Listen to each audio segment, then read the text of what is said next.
Vamos a empezar la clase.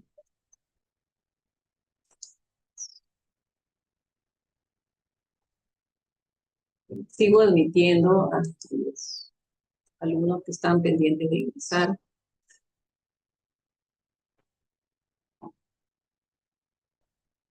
Quiero que me digan si están viendo mi pantalla, por favor. Sí se ve, doctora. Bien, gracias entonces.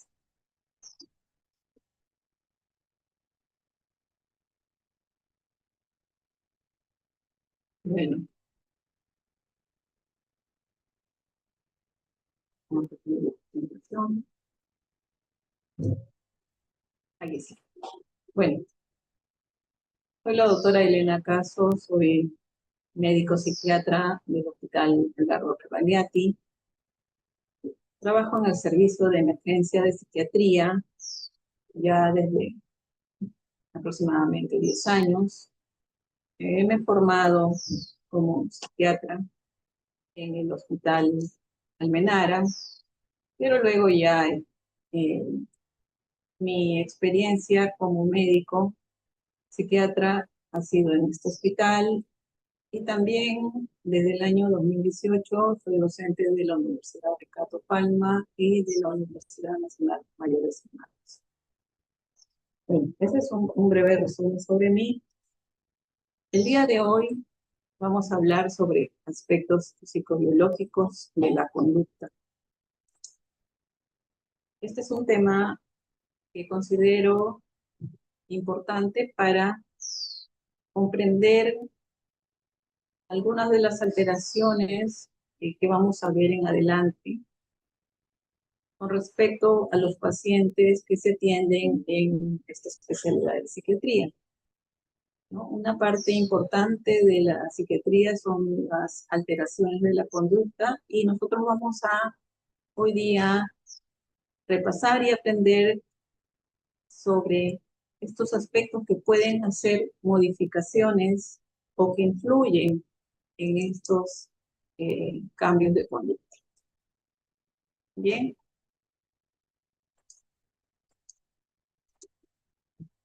Hablaremos hoy día sobre una breve introducción, luego sobre neurociencias, neurotransmisores y genética.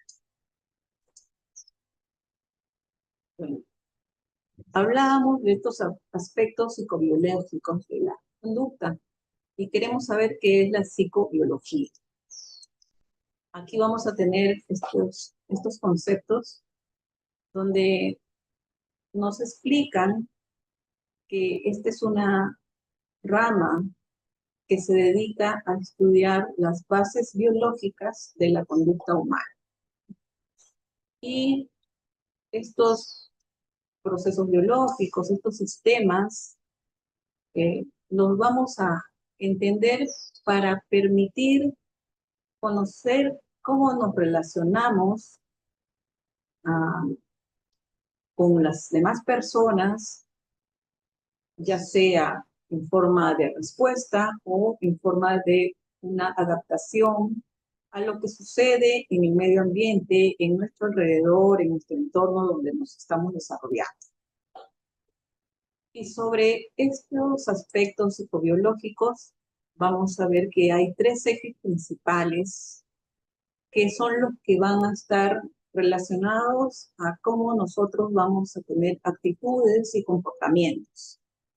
Estos ejes vendrían a ser el sistema nervioso, el sistema endocrino y la genética, ¿no? Y de ellos vamos a tratar. Otro factor importante que influye en la conducta es precisamente lo que decíamos, del entorno, el medio ambiente, ¿no? Cómo nos relacionamos y cómo estas circunstancias que nos rodean van a también originar alguna respuesta de cada persona en función también a estos componentes genéticos o biológicos, ¿ya? Es decir, que tanto lo que sucede en el ambiente, en nuestro entorno y en nuestro interior, nuestros factores internos o epigenéticos, van a emitir respuestas desde el inicio de nuestras vidas hasta el final, ¿no? Ok, sigo emitiendo alumnos.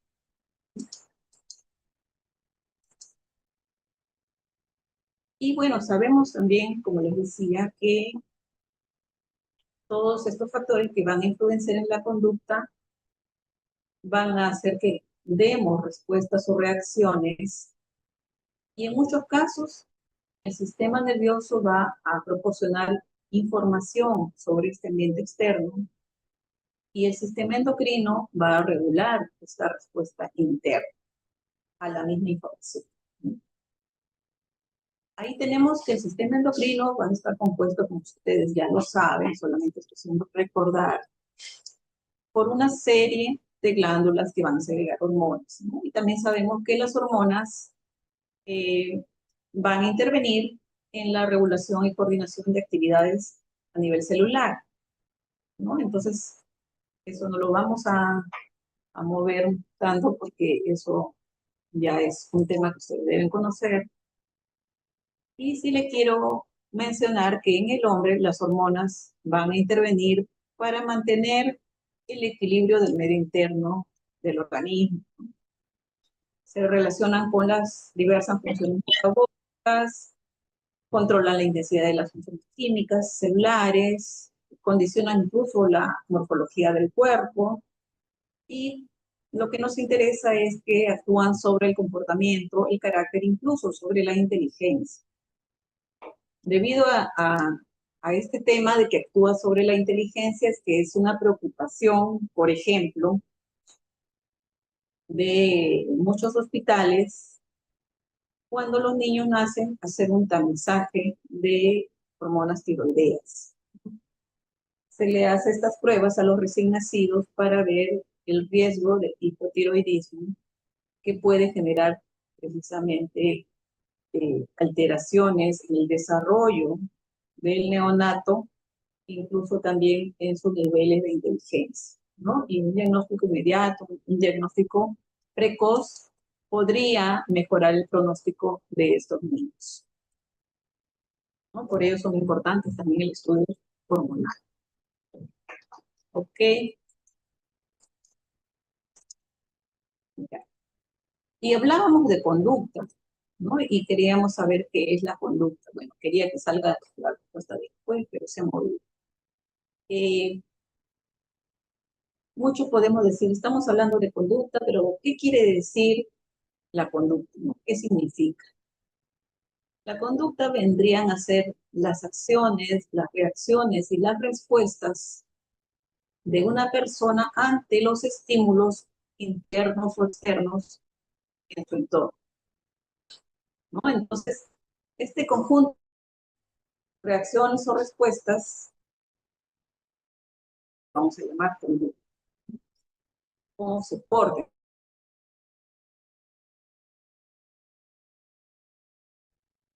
La conducta principalmente se va a enfocar, se va a basar en estas respuestas de las personas, pero estas respuestas son las que podemos observar, que podemos medir, ¿no? Y ahí nosotros podemos realmente conocer cómo es la conducta de una persona. Ahora, todo esto que hemos dicho, ¿cómo lo podemos integrar, no? Lo que hemos hablado sobre conducta, lo que estamos conversando sobre el sistema nervioso, el sistema hormonal, ¿no? Estos ejes biológicos que van a condicionar estas conductas. ¿Qué podemos hacer? ¿Para qué nos sirven, no? Esto nos sirve debido a que hay estudios que dicen que para analizarlos deberíamos ser esta observación de la conducta de manera multidisciplinar, ¿no? Para que pueda ser efectivo este estudio de la conducta. Por ejemplo, para ponerles un ejemplo aquí, decíamos que hay condicionantes genéticos que a su vez van a influir en comportamientos del sistema nervioso y endocrino, Y por lo tanto, esto hace que un análisis por separado vaya a ser poco útil, ¿no? Si solamente voy a estudiar el comportamiento nervioso y no veo la parte endocrina, entonces eso no va a ser muy útil y no va a ser realista tampoco. Y lo que tendría que hacer entonces es tener en cuenta que todas las disciplinas involucradas deberían estudiarse de una forma integral. Y de esa forma vamos a comprender mejor qué es lo que está sucediendo en la conducta de estas personas, ¿no? Entonces, eso es lo que sería más efectivo para entender esta conducta del ser humano. Volviendo al ejemplo de las alteraciones hormonales o tiroideas, ¿no? Si tenemos el caso de pacientes que sufren de hipotiroidismo ya en adultos, ¿no? Y empiezan a presentar síntomas de ansiedad o depresión, no nos va a servir mucho que solamente tratemos el problema tiroideo, ¿no? Haciendo el reemplazo hormonal y no tratamos los síntomas de ansiedad o depresión, ¿no? Porque la persona podría estar bien endocrinológicamente, pero va a tener síntomas de ansiedad o depresión. Entonces no lo estaríamos ayudando. Lo que tendríamos que ver es de repente derivar al especialista para hacer un descarte si estos síntomas de ansiedad o de depresión necesitan ser tratados, ¿no? Necesitan ser manejados y de esa forma quizás dando el tratamiento adecuado de la depresión, la ansiedad y además el manejo del problema tiroideo, pues el paciente va a mejorar en sus molestias y también en su conducta. Entonces, esto es lo que queremos decir aquí, ¿no? Que hay que analizar. Ok, espero que hasta ahí vayamos bien. Nuevamente, la conducta resulta de la interacción entre factores biológicos, factores psicológicos y factores sociales.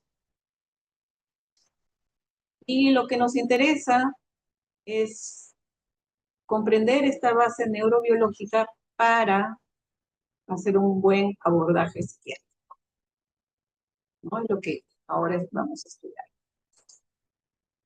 ¿Ok? La conducta también tiene su neuroanatomía, ¿no? ¿Qué queremos decir? Que hay áreas neuroanatómicas cerebrales que están involucradas con estas reacciones del ser humano a las cuales hemos agrupado como conducta. Entre ellas tenemos las que les voy a mencionar. Por ejemplo, el área de la corteza prefrontal es la que se relaciona con el control de impulsos y la planificación. Digamos, es el área ejecutiva de la persona. La amígdala cerebral se relaciona con las emociones, como pueden ser el miedo y la agresividad, ¿no? Estas se localizan aquí en la amígdala cerebral. El hipocampo, que está ahí tan cercano a la amígdala, está relacionado con la memoria y el aprendizaje. El sistema límbico también está relacionado con las emociones y con la conducta. Y los ganglios basales se relacionan con la regulación motora y los hábitos. Entonces, estas son algunas de las partes neuroanatómicas que describen puntos importantes de la conducta humana. ¿Ya? Es importante saberlas porque en algún momento vamos a ver, por ejemplo, cuál sería la utilidad de saber que un paciente tiene un tumor en la corteza cerebral prefrontal. La utilidad sería que ustedes van a deducir y van a decir, si hay una tumoración que afecta la corteza prefrontal, en consecuencia, lo que va a estar afectado sería la parte ejecutiva de planificación y de control de los impulsos del paciente, ¿no? Entonces el paciente puede estar de repente muy impulsivo, muy agresivo, no planifica lo que va a hacer, no es capaz de reflexionar antes de hacer algún acto, ¿no? Entonces esa es la consecuencia de no tener en una forma, digamos, sana o adecuada de su corteza prefrontal. Igualmente, una persona sufre un accidente y se daña esta corteza prefrontal, entonces las posibles consecuencias son las que describimos.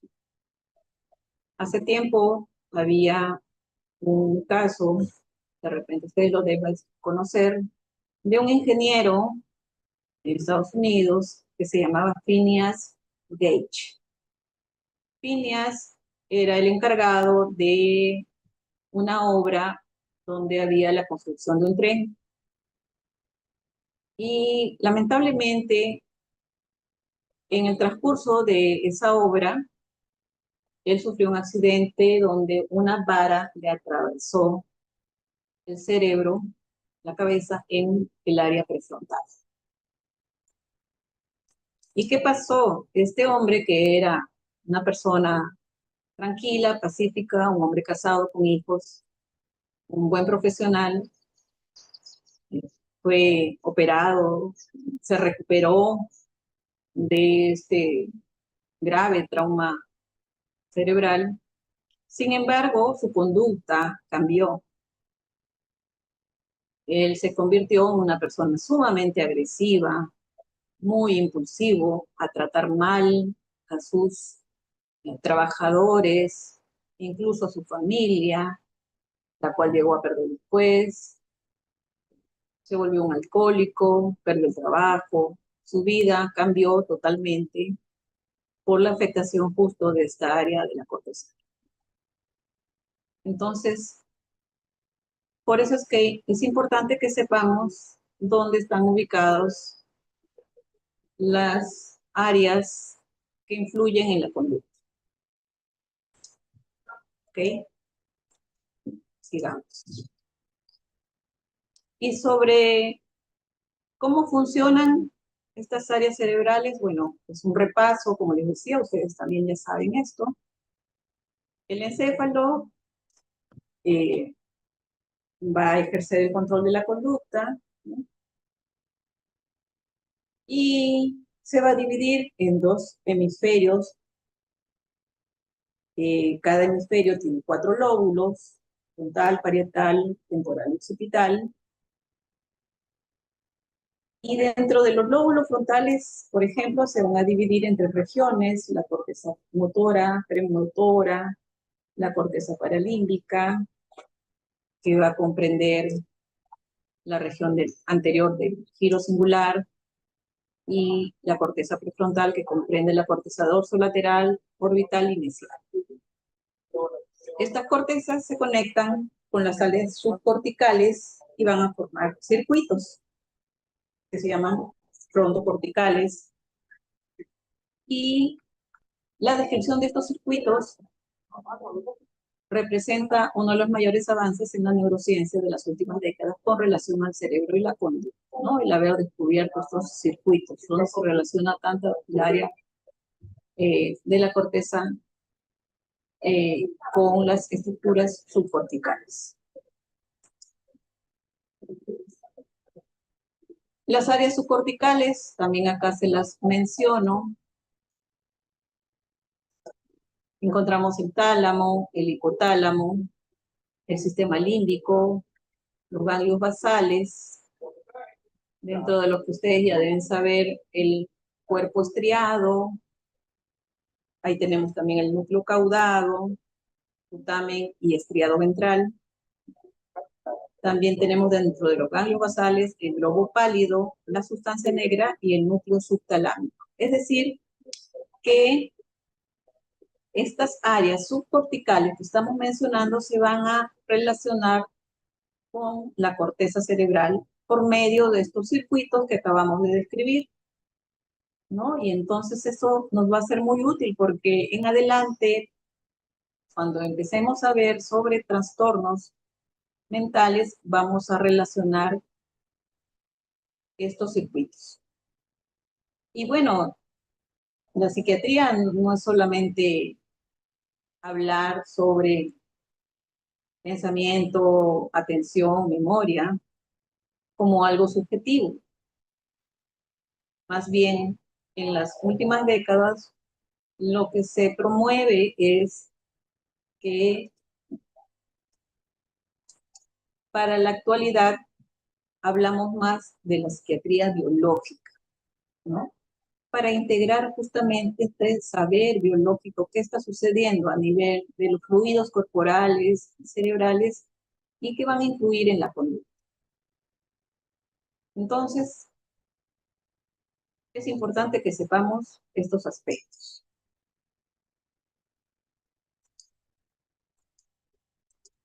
Ok, una vez teniendo claro esto, hablaremos un poco sobre neurotransmisores. Como les decía hace un rato, estamos, creo yo, haciendo recordar aspectos que ustedes quizás ya conozcan, que de repente han visto ya en clases anteriores, en neurología, cuando han llevado clínica, ¿no? Ahora, si les toca neurocirugía, también van a poder hacer correlación con estas otras especialidades, ¿no? Para hacer de manera integral esta correlación. ¿Y qué son los neurotransmisores? Vienen a ser estas sustancias, estos mensajeros químicos que liberan las neuronas para emitir señales a otras neuronas, a músculos o a glándulas. ¿Y para qué queremos emitir estas señales? Bueno, simplemente para desarrollar las funciones cerebrales y corporales, ¿no?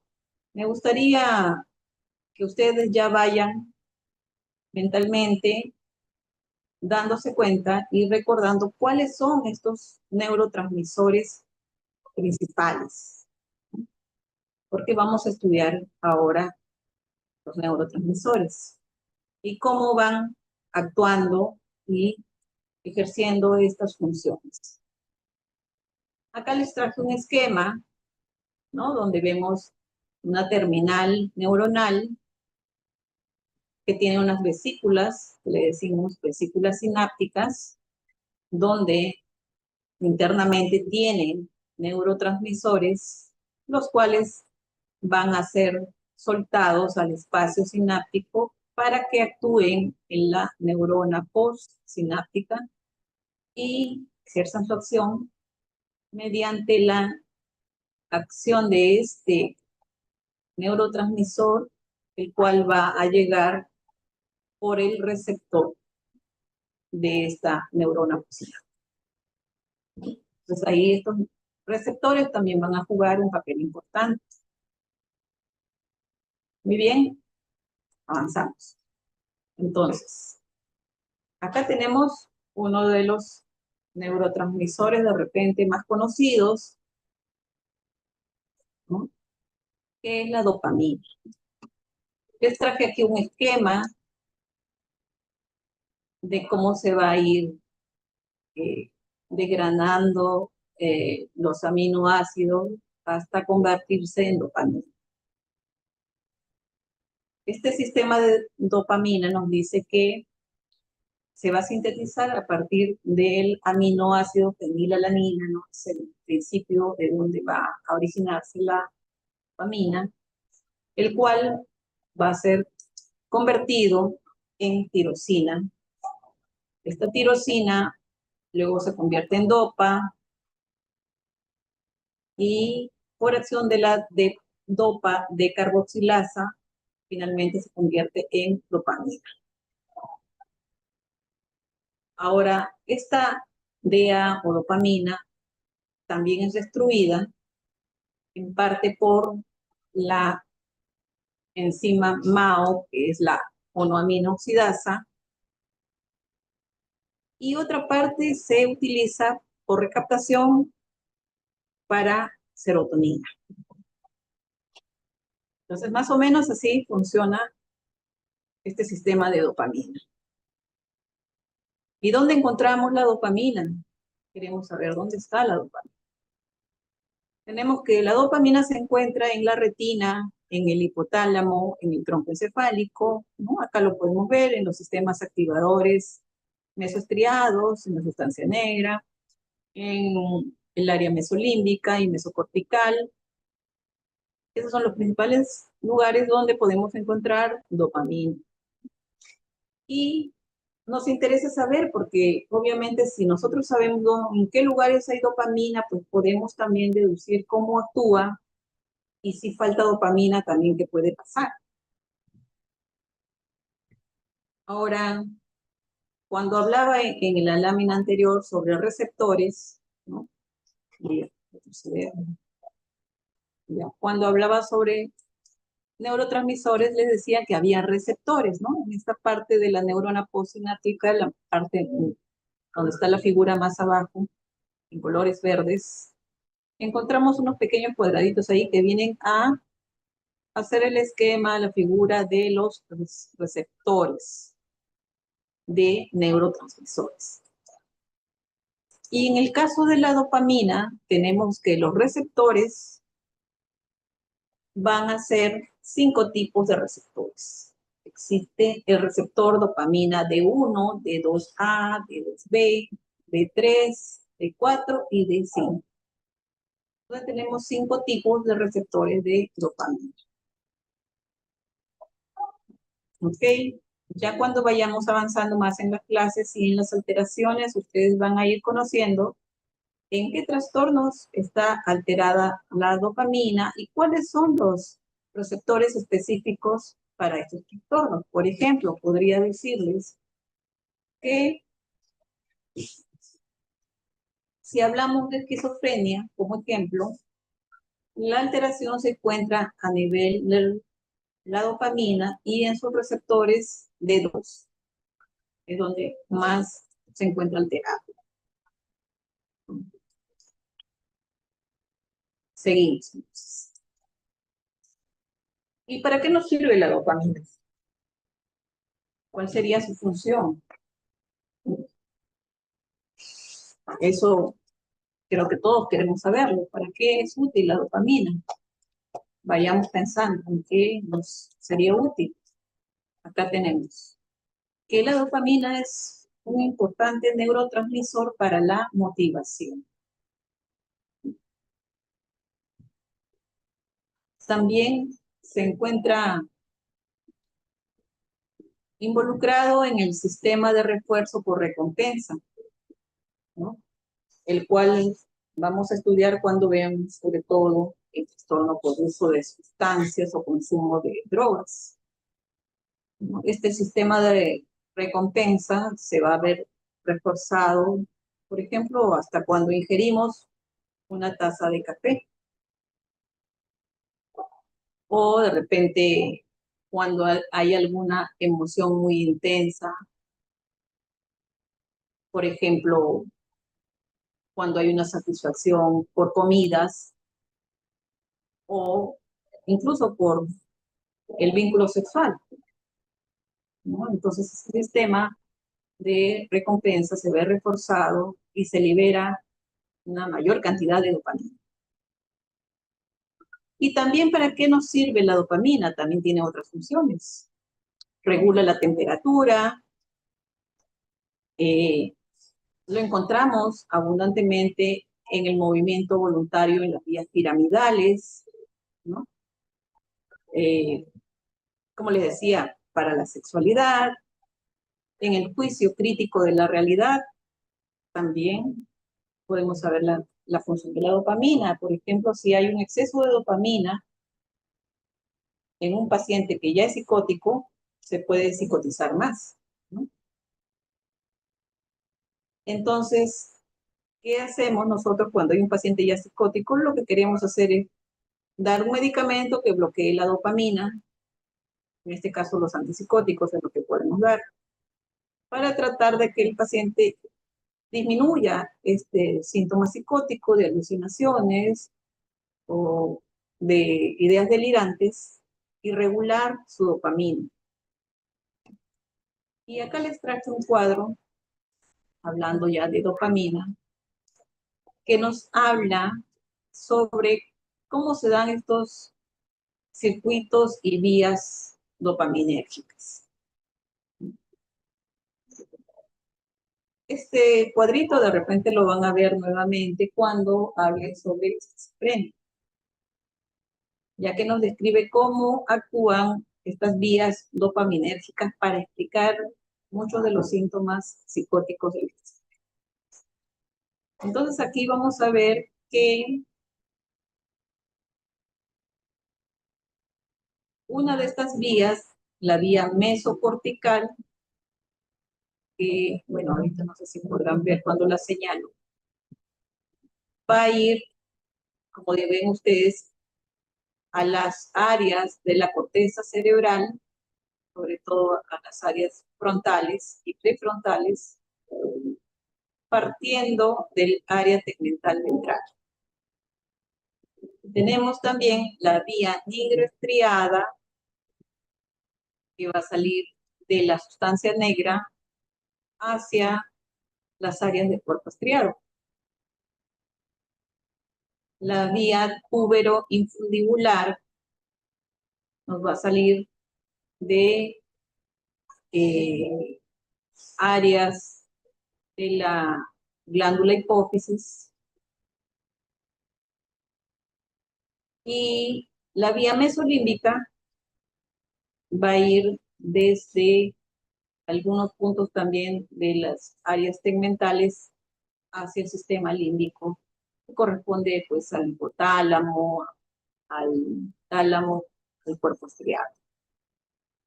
Entonces, básicamente, como ustedes lo ven, estas vías dopaminérgicas nos dicen desde dónde salen y hacia dónde llegan.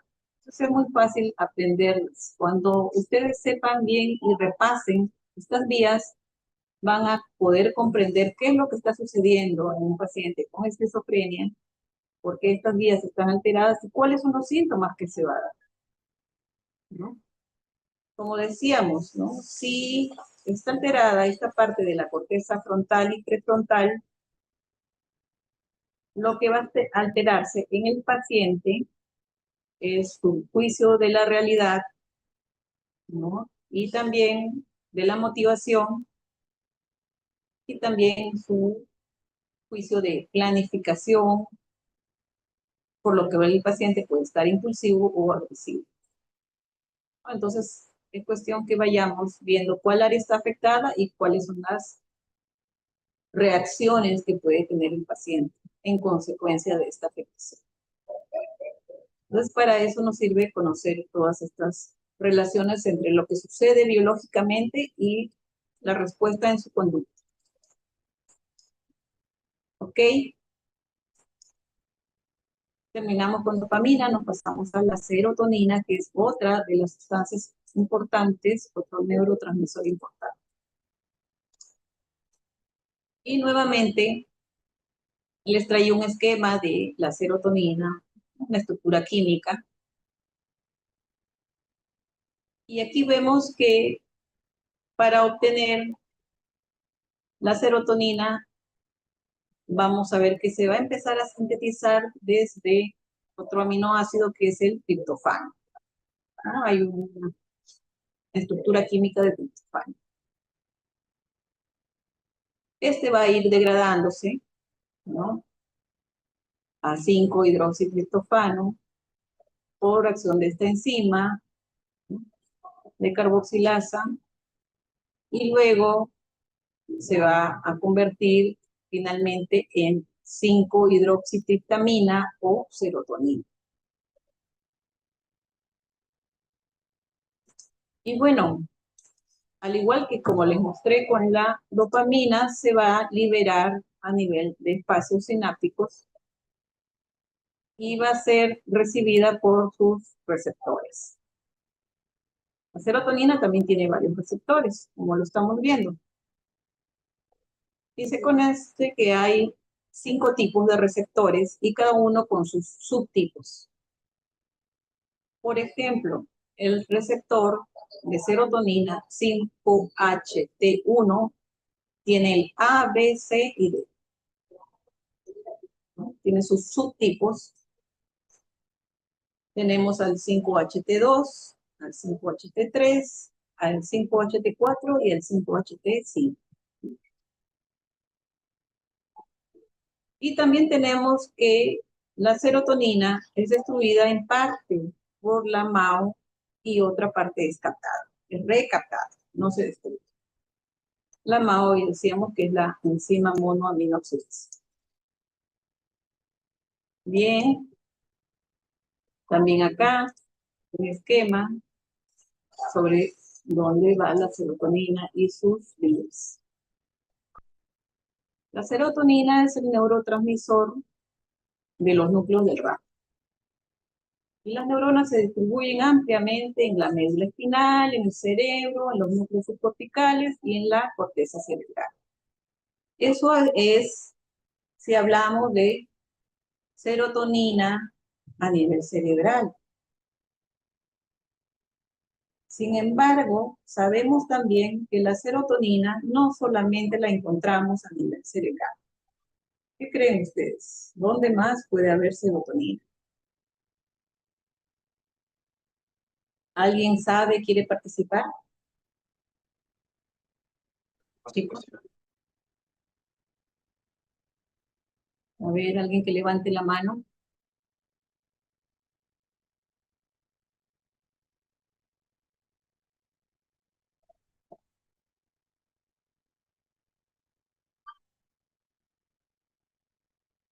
Tengo 93 participantes. Bueno, yo soy el 93, 92. Bien. Para la siguiente clase vamos a repasar antes de la clase. La serotonina no solamente se ubica a nivel cerebral. Hay otros sitios donde se libera serotonina también. Y uno de esos sitios importantes es el sistema gastrointestinal. ¿Ya? Entonces, no solamente hay serotonina a nivel cerebral. Es más, se dice que la menor cantidad está a nivel cerebral y hay más en el resto del sistema gastrointestinal. Y ahora vamos a ver por qué es importante saber eso. Bueno, dentro de las funciones que cumple la serotonina, tenemos que va a regular los estados de ánimo y la ansiedad, también regula la alimentación y la sexualidad, la actividad motora también interviene, los ritmos circadianos, el dolor y la temperatura y los estados de sueño y vigilia, ¿no? Entonces, vemos que la serotonina también tiene múltiples funciones y funciones importantes. De manera que cuando se altera la serotonina o los niveles de serotonina o los receptores de serotonina, pues vamos a tener ahí consecuencias.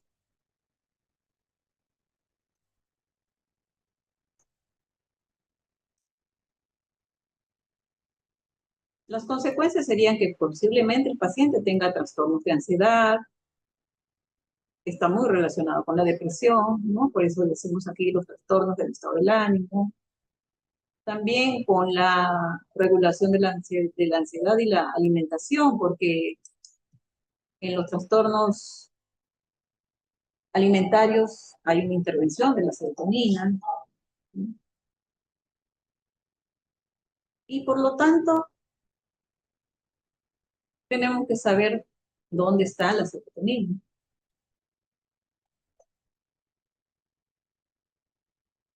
Si tenemos alguno de estos trastornos que hemos mencionado, lo que queremos es regular la serotonina. Que el organismo disponga de más serotonina para que no hayan estas alteraciones o se minimicen los síntomas. Y entonces voy a querer darle a mi paciente algún medicamento que regule la serotonina y por lo tanto le voy a querer dar un antidepresivo tipo serotoninérgico, fluoxetina, sertralina, escitalopram y algunos otros que se encargan precisamente de regular la serotonina. Pero ¿qué sucede? Al darle el medicamento no solamente va a ir al sistema nervioso. Cualquier medicamento que se ingiere por vía oral o parenteral se va a dirigir a varias partes del cuerpo, no solamente al sistema nervioso. Entonces, nos va a originar efectos adversos, efectos no deseados. Y en la serotonina, cuando doy un antidepresivo,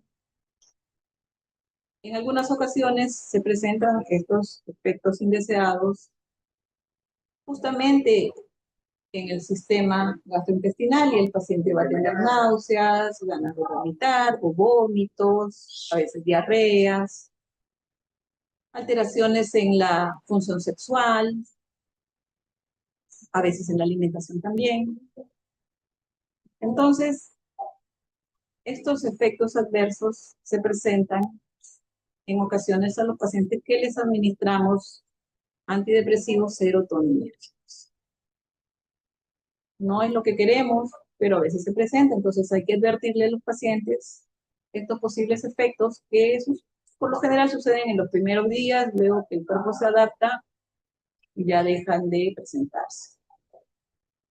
¿Ok? Entonces por eso es importante saber dónde está la serotonina. Seguimos entonces. Ahora vamos con la acetilcolina. ¿Ya? La acetilcolina tiene dos clases de receptores, los muscarínicos y los nicotínicos. Los muscarínicos están en los ganglios autonómicos y en el sistema nervioso central, en el corazón, en el músculo liso. Los nicotínicos están, los tipo M, en la placa neural y los nicotínicos N están en los ganglios autonómicos también, glándulas suprarrenales y sistema nervioso central. ¿Ya? Entonces hay diferentes lugares donde también encontramos receptores de acetilcolina, tanto muscarínicos como nicotínicos. Les voy a pasar la presentación para que ustedes lo repasen. ¿Ya? ¿Cuáles serían las funciones de la acetilcolina?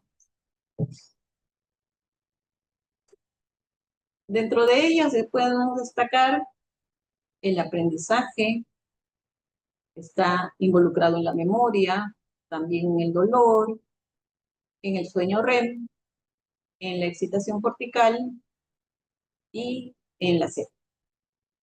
Y acá les traje un esquema de cómo desde la colina, de igual manera como los anteriores, se empieza a ver una acción de algunas enzimas que al final van a dar como resultado la acetilcolina, que va a actuar a nivel de los receptores muscarínicos con M y nicotínicos con N. Incluso hay subtipos de los muscarínicos, ¿ya? Y de los nicotínicos. Están acá en el cuadrito. ¿Ok? Y donde más conocemos la acción de la acetilcolina es en el Alzheimer. Aquí lo que se encuentra es una destrucción específica de las neuronas del núcleo basal de Meiner. Y vemos en general que la demencia se acompaña de disminución de las concentraciones de acetilcolina en la neocorteza temporal, en el hipocampo y en la amígdala, ¿no? Y esto nos da en consecuencia, pues, esta dificultad que tienen las personas que tienen Alzheimer en sus emociones y también en la memoria.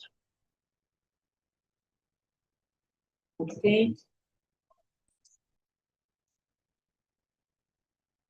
Tenemos también al sistema GABA, que es otro de los neurotransmisores.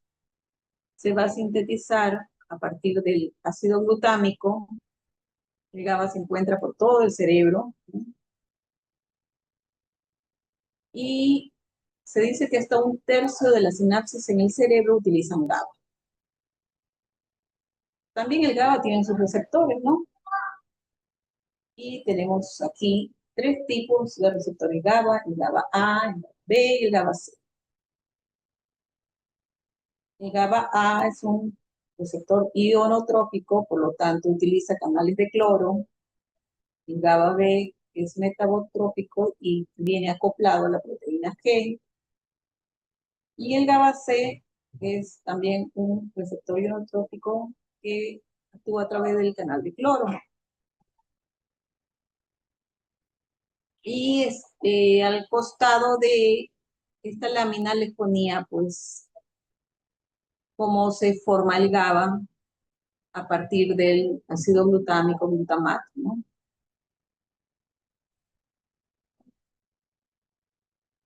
También sabemos que los receptores GABA, que son postsinápticos, los GABA A, son agonistas de los barbitúricos y las benzodiazepinas, ¿no?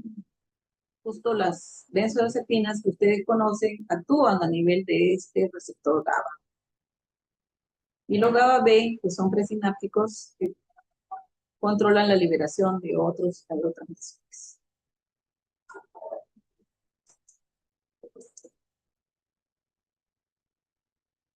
Se dice que el GABA se elimina de la sinapsis por transportadores específicos y el GABA que se recupera se sigue metabolizando. ¿Para qué nos sirve? ¿Por qué es importante? El rol del GABA es inhibir o reducir la actividad neuronal. Por lo tanto, se dice que el GABA es el principal neurotransmisor inhibitorio. Su papel importante es en la conducta, precisamente el comportamiento, la cognición, la ansiedad, las emociones. Y está muy implicado en el alcoholismo. También la mayoría de las neuronas inhibitorias del cerebro utilizan GABA o glicina. Y acá hay un esquema de la estructura química del GABA.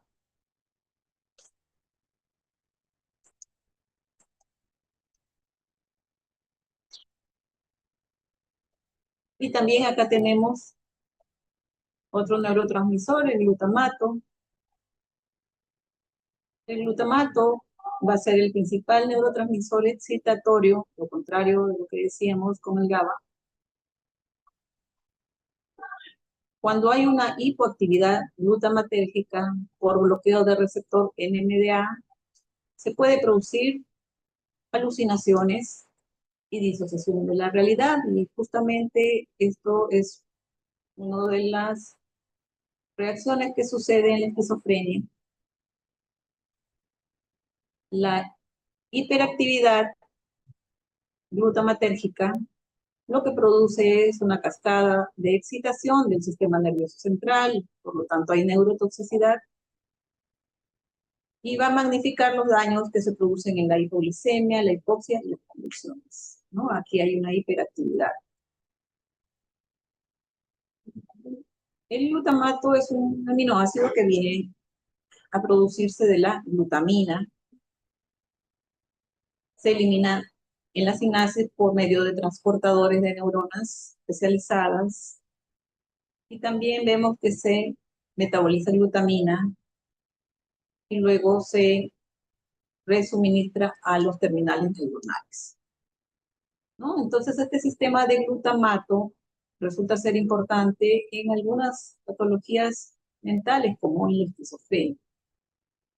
Pero cuando hay una excesiva actividad del glutamato, hay mucha excitación del sistema nervioso central y lo podemos observar en las convulsiones, la hipoxia y la hipoglicemia. Y bien, hasta ahí vamos a terminar con lo que era todo lo que corresponde a neurotransmisores. Espero que vayan acompañándome en la exposición. Como les decía, esto es un repaso, si de repente es un poquito denso, espero que sigan el ritmo de la exposición, no falta mucho.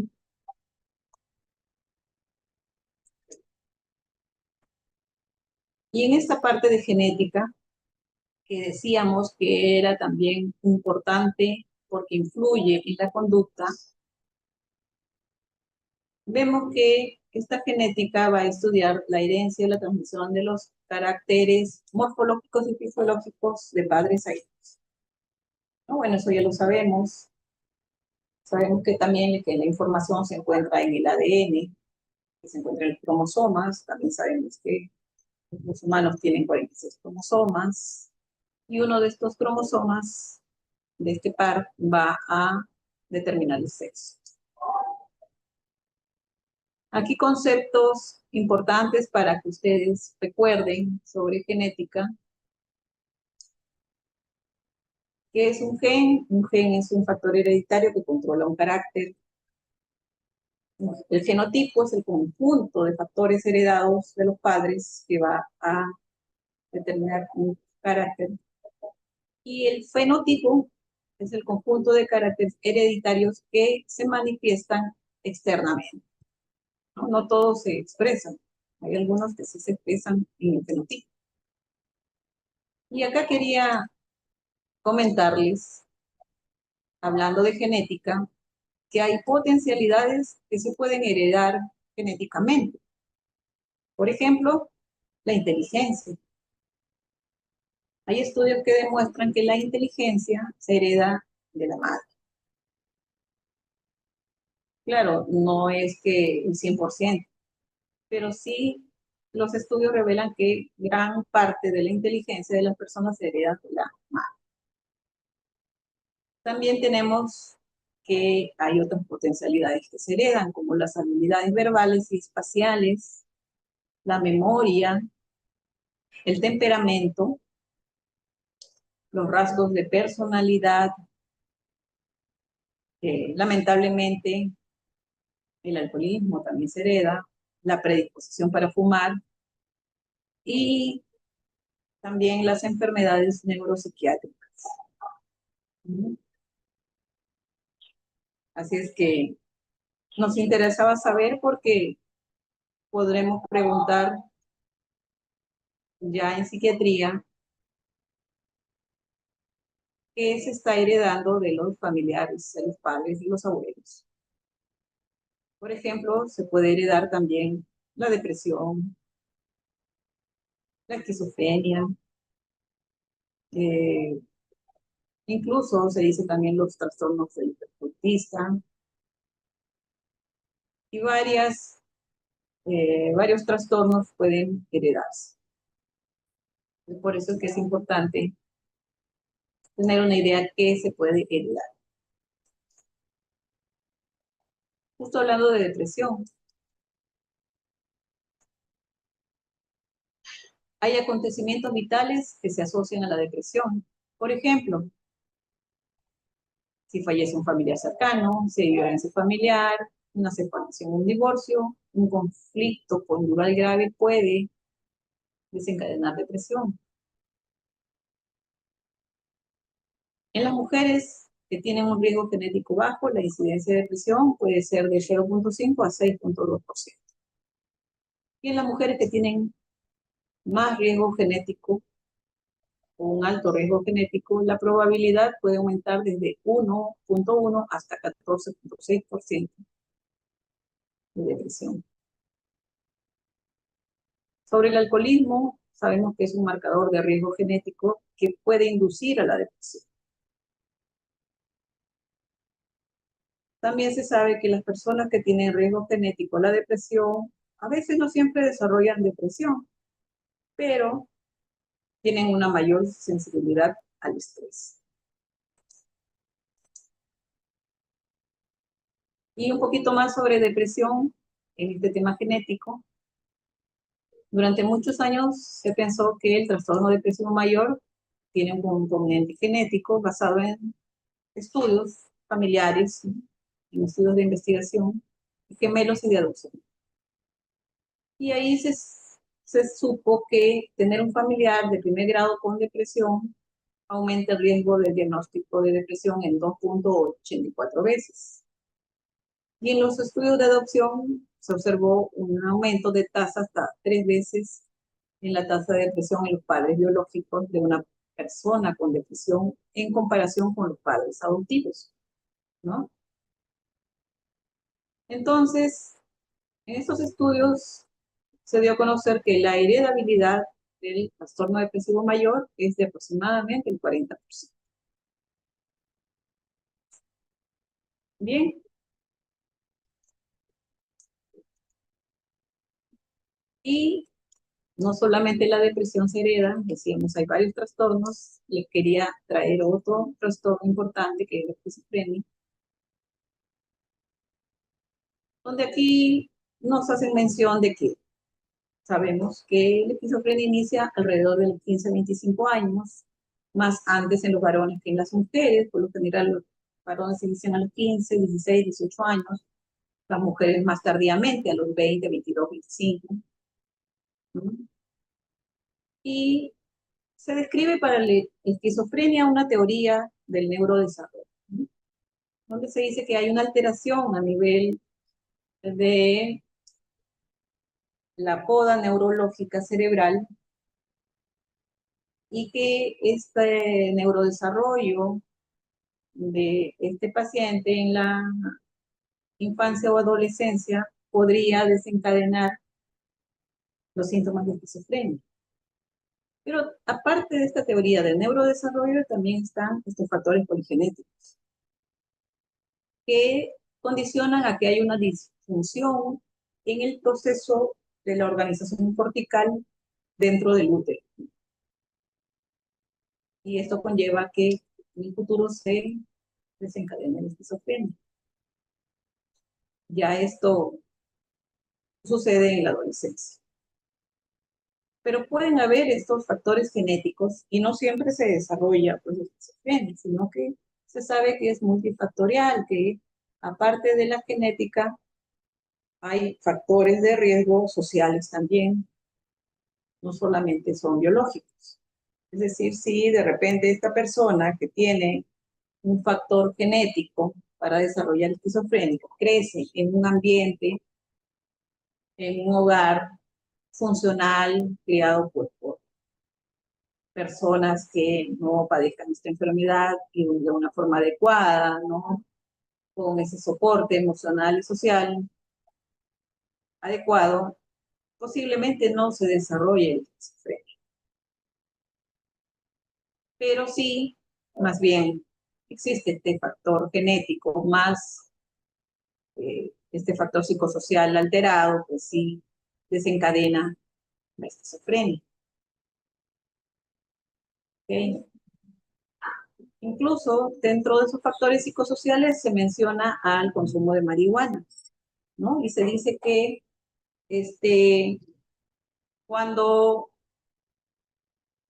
el adolescente justo está en este desarrollo cerebral que tiene en esta etapa importante de la adolescencia, inicia el consumo de marihuana, pues altera este desarrollo cerebral y podría derivar en un episodio psicótico y en el futuro quizás desencadenarse, si hay factores biológicos, genéticos, desencadenarse en esquizofrenia. Entonces, ese sería un factor psicosocial también, la exposición a la marihuana. Entonces, esta genética de esquizofrenia se explica por este modelo poligenético y multifactorial donde se desarrollan no solamente por estos factores que decíamos, sino también que hay una alteración de los cromosomas 5, 6, 8 y 11. ¿Ok? Entonces, eso les quería mencionar sobre genética.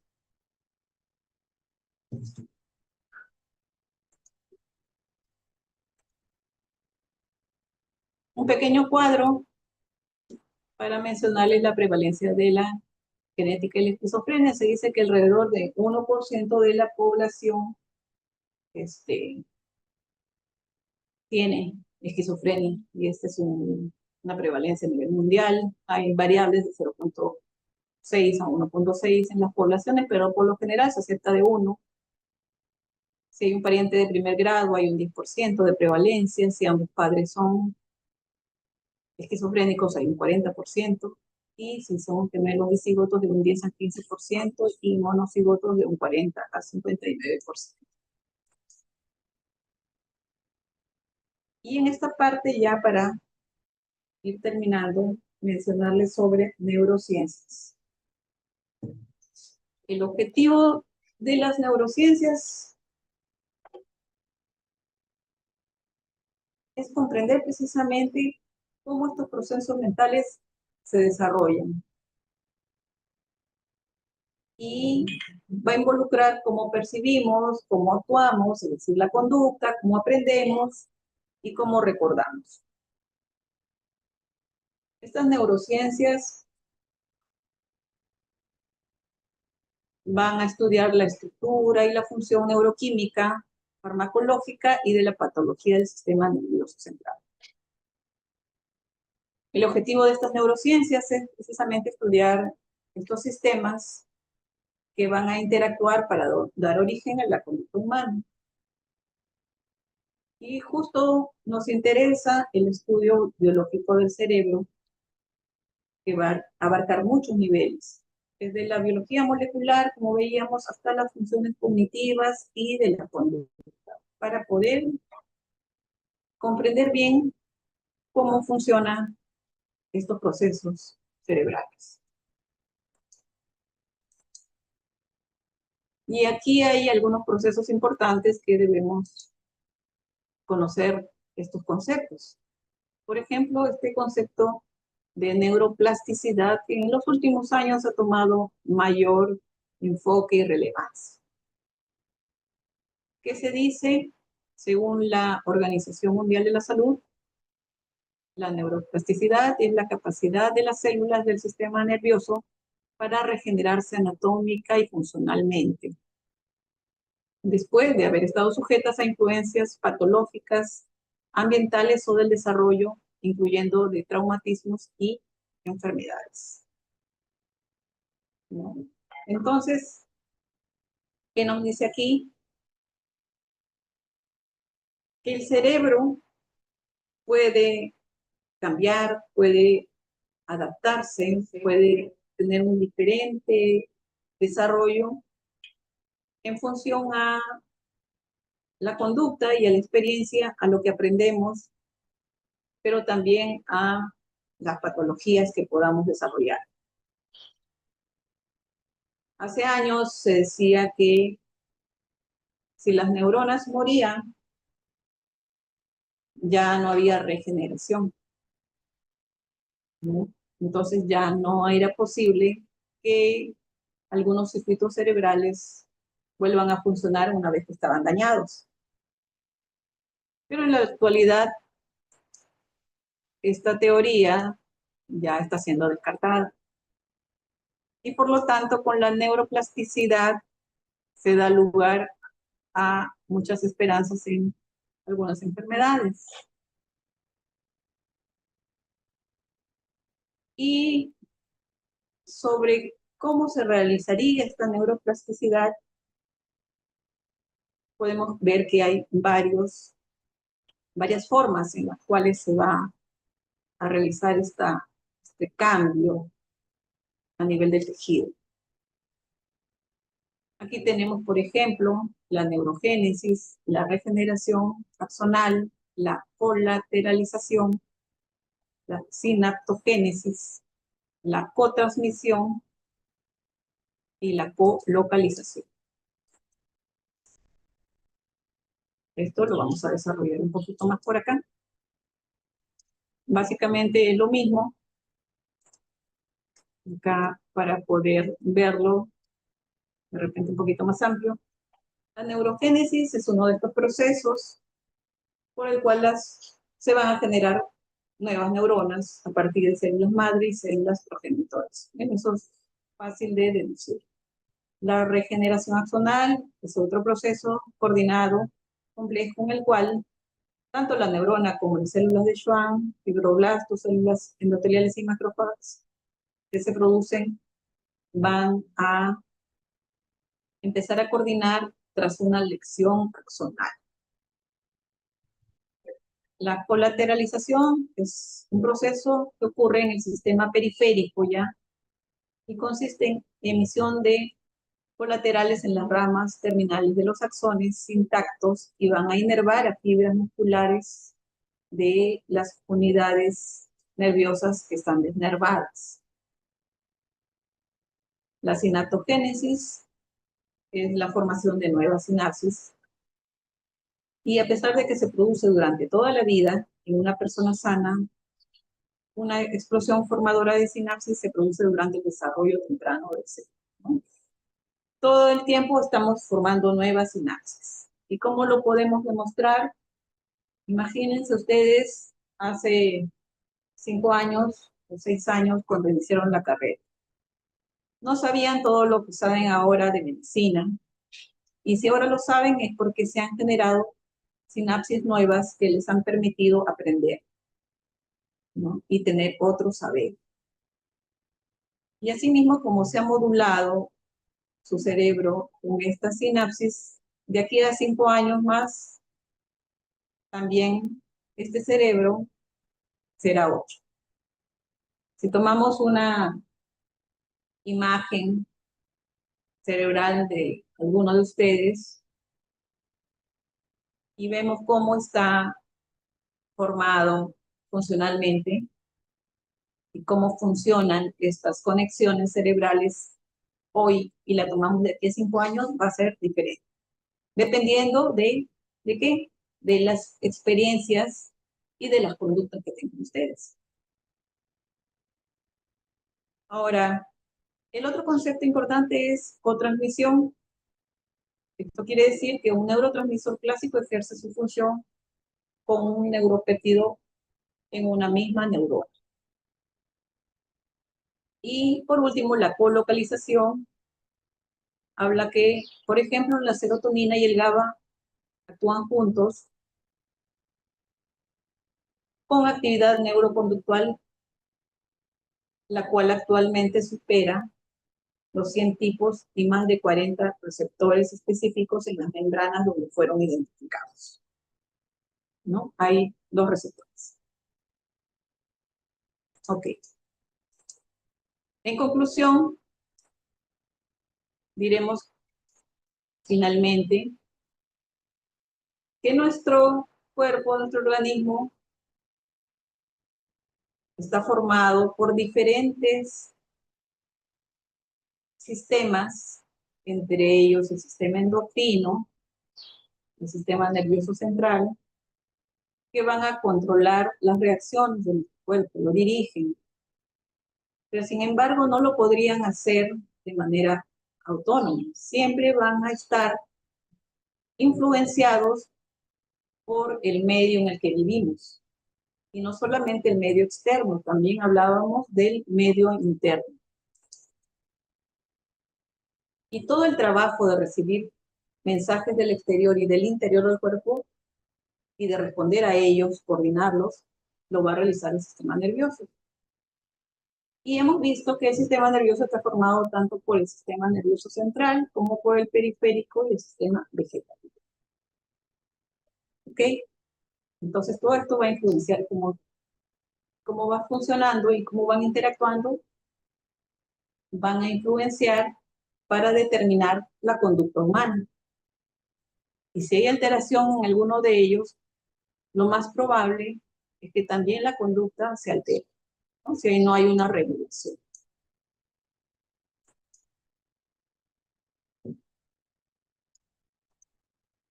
Ya está.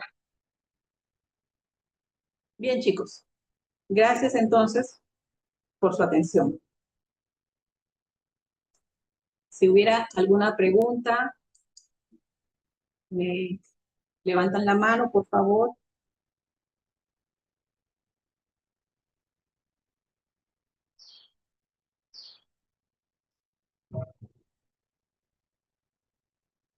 A ver, por favor, chicos, nada. ¿Todo se entendió? Sí, doctora, muchas gracias. Bueno,